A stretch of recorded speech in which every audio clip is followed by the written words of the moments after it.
But again, I just think one of the biggest drawback of KTM's is TikTok, if you know what I mean. Yeah. I I mean, mean, the good thing about TikTok is they have taken all the chapris from the Yamahas to the KTM. So, okay. So if someone wants to buy it second hand, what are the things that they would need to consider before investing sub lakh, 1 lakh rupee in this bike?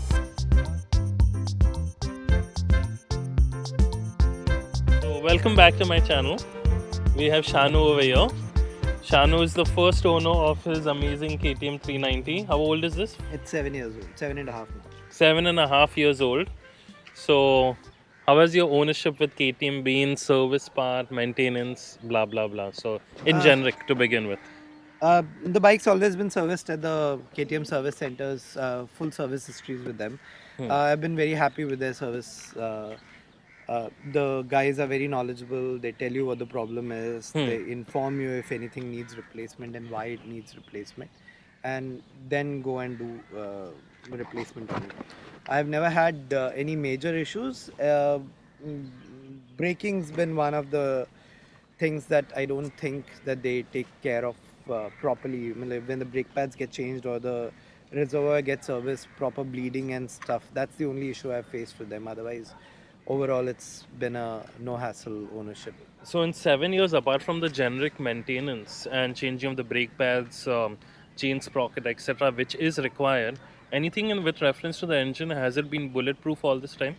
The engine's been bulletproof all this time.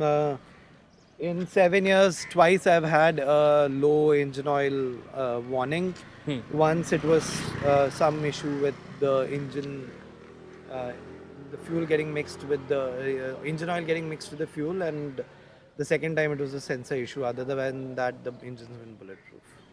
Okay.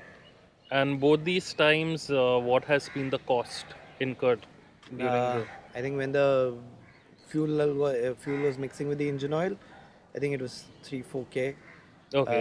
The sensor was like $300. Oh, so now one thing about KTM is even though it's an expensive bike abroad in Europe, obviously manufactured in India through Bajaj, so you get it at a reasonable price. A product like this, a 7-year-old bike like this, I'm assuming it comes under the 70,000-80,000 rupee range. Uh, I just recently sold a friend's RC for about 90K. Okay, Uh, how old? so, Similar. same. I think his bike was September and I had bought it in July. So Okay, so similar. sub 1 lakh rupee. Yeah, And in sub 1 lakh rupee, you're getting like a 43 horsepower engine, so yeah. which is really good. Really nice. So, in terms of generic maintenance, how much does KTM charge? Uh, a annual Hmm. service costs anywhere between 3,000 to 6-7,000. 3 to 7. Depending on if you need the chain sprocket change and any other brake pads change and stuff like that. Okay. So basic consumables. But you maintain it once a year or once in every 6 months or No, once no, I every three take it for months? service once a year and I do the chain lubing and cleaning and tightening myself. So I bought a Parex stand and I do it Hmm. myself. But doesn't the engine oil need to be changed every 3 months, 4 months? Or It's 15,000 kilometers. oh, it's 15,000 kilometers. Service, uh, service, service, Intervals. service intervals is 7.5 to 15,000 kilometers. Seven Oh, and a half, sorry, not 15,000, 7,500 well, you kilometers. travel much more than 7.5, right, in a year? Last 2-3 years haven't been doing that, but earlier when I used to go to ride to work regularly, Hmm. 7.5 every 7,500 kilometers it used to get serviced. Okay. Okay, so maintenance is also not much of an issue. How's the suspension on this bike? It's really hard, right? Suspension's hard and the seats are hard. I think that's the only two things, and the headlights probably need better headlights on this. Didn't you like just put a gel? Wouldn't that just be more convenient? Uh, would just spoil the looks, I guess. But I like the seat. It helps you move around that much. Okay, It's not you don't sink into the seat, so it gives me more control on okay, this. But yeah, it's not comfortable for the pilot, and you get used to it. So okay. So if someone wants to buy it second hand, what are the things that they would need to consider before investing sub lakh, 1 lakh rupee in this bike? um, the bike doesn't like riding in traffic. Lower Yeah. gears in traffic, in heavy traffic, it heats up. Uh, the handling's a little compromised. It doesn't like being ridden at slow speeds in lower gears in traffic, Yeah. and it obviously heats up a lot. It'll cook your legs. Acha. You need to be careful of that. And obviously, the seats are not as comfortable as most Indian bikes that you'd see. These are uh, essentially just planks with some foam on it. Okay. So these are two or three things that you need to be considered. And then, if you're buying the BS3 or BS4 KTM, not the new one, Hmm. since they accelerate really hard, so you need to be used to Okay. riding something like this. So take comprehensive test rides before you buy something. And obviously, because it's a high stress engine, single cylinder that makes 43 bhp and high compression, make sure the history is clean, the engine has not been worked on. Okay. Because, as I said, the low engine oil issue I had, Hmm. but I've heard of issues where the engine had to be rebuilt Completely. for XYZ reasons, Hmm. and so make sure the services history is clean. So a person like me who goes to lower Parel, I get a lot of traffic. An engine like this would be extremely uncomfortable for me, right? Because it'll just keep on heating up. Yeah, Uh, I'll give you an example. In my previous organization, my friend had a BS4 KTM. In traffic, it used to shut. The engine used to automatically shut down because of just too much heat. So, I mean, if a person is in, especially in Bombay, Bangalore, जहाँ पे bumper to bumper traffic है, and if you're riding it in traffic, I don't think this is like the best bike. uh, if you enjoy riding, I don't think that's a problem. I used to ride to Nariman Point on a daily basis on this. Okay. So take the Eastern Express Highway and then ride under the freeway. Coming back, yes, the traffic used to be an issue. But overheating and shutting down, I have faced that problem only once, and there was a problem with the radiator fan. KTM changed it under warranty. Hmm. This was when the bike was about 2.5 years old. Okay. So KTM changed it under warranty, and I've never faced the issue of the bike overheating and shutting down. But yes, it does heat up, and if you have a problem with the heat on your Hmm. legs, then yeah, it's not something that you should ride in traffic a lot. But other than that, I used to do 50 kilometers to Mumbai Central, Nariman Point and back. I didn't face that much of a problem. Okay. So, and the bottom end torque is also an issue, right? I mean, it has to be revved. I Yeah, mean, it the need engine is alive only post 4,000 RPM. No, it's not that. I wouldn't say that, but I just say like it's a little harsh when it's on lower gears and slow speeds. It starts knocking if you're not at the exact RPM. Yeah, you need to be at the exact RPM in the right gear, otherwise the bike will knock. Okay. And yours is not the slipper Yeah, clutch version, this right? is the slipper clutch version. So can you switch gears without using the clutch Yeah, or at oh, least going down I can definitely. I've never tried going up, but going down, yes. okay. Do you use that feature often on this bike? Sometimes, when in traffic, you have to change brake suddenly or slow down Hmm. suddenly. I use the engine. I use the gears to engine brake and hence do that, but Okay. not always. Okay. And how expensive would it be changing these tires? Because I'm assuming this is the most expensive part of the bike. Uh, a set of Metzeler's, I've heard the prices go up to 25K for a set, and 80, and I've changed them for about 16 to 17K as well. Hmm. Right now, it's using the Apollo uh, M1 or H1 tires. Okay. They're as good as the Metzeler's. I mean, very minimal performance difference if there's any. In the front, the rear is up. It's time for a change for the rear.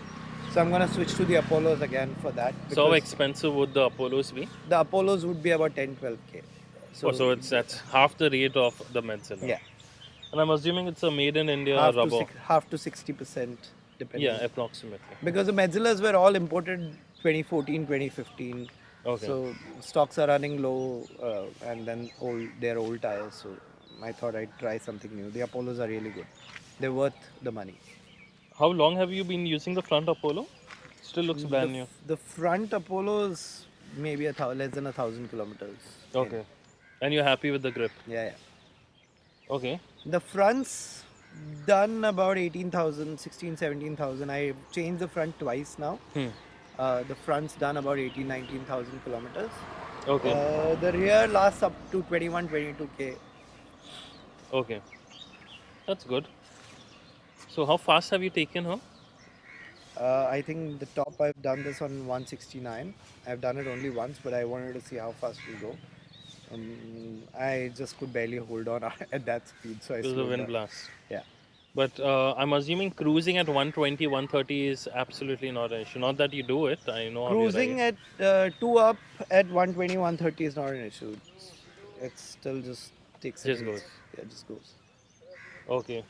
You have not done any modifications. I see Uh, it's apart from I put the a engine crash guard guard. and the spools, and I've upgraded to the new KTM's engine brake oil reservoir, as well as the levers, the adjustable levers from the new KTM's. And these bark busters. No, the handguards came as stock from the original. Oh, this is the original KTM. Yeah.